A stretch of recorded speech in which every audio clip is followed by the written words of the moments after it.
Une chanson pour tirer la sonnette d'alarme. Au centre hospitalier de Châtellerault, les urgentistes sont en grève. Infirmiers, brancardiers, aides-soignants, tous dénoncent les conditions de travail et d'accueil des patients. On ne sait plus où positionner les gens. D'ailleurs, on les déplace sans arrêt, d'un box à l'autre, d'un couloir à l'autre. Et on est un petit peu épuisé par nos conditions de travail. On met quand même les gens sur les bassins en plein milieu des couloirs. On fait les toilettes dans les couloirs avec aucune intimité. Sensibilisés à leur entrée au centre hospitalier, les visiteurs n'ont pas besoin de beaucoup d'arguments pour être convaincus du bien fondé du mouvement.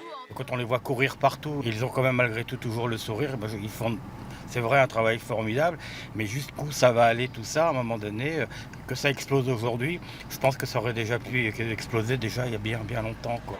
À Châtellerault, 50 à 60 patients fréquentent les urgences en moyenne par jour. Un pic à 80 a été enregistré lundi.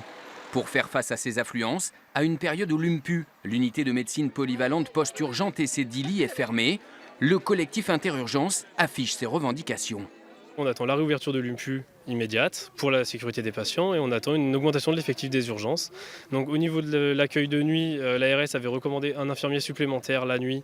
Donc on demande à ce que le poste soit créé et on demande aussi l'augmentation du nombre d'aides-soignantes en journée avec la création d'un poste d'aide-soignante de manière à ce qu'elle soit de le matin et de le soir. Et on demande d'avoir l'effectif le week-end identique à celui de la semaine puisque l'activité est la même.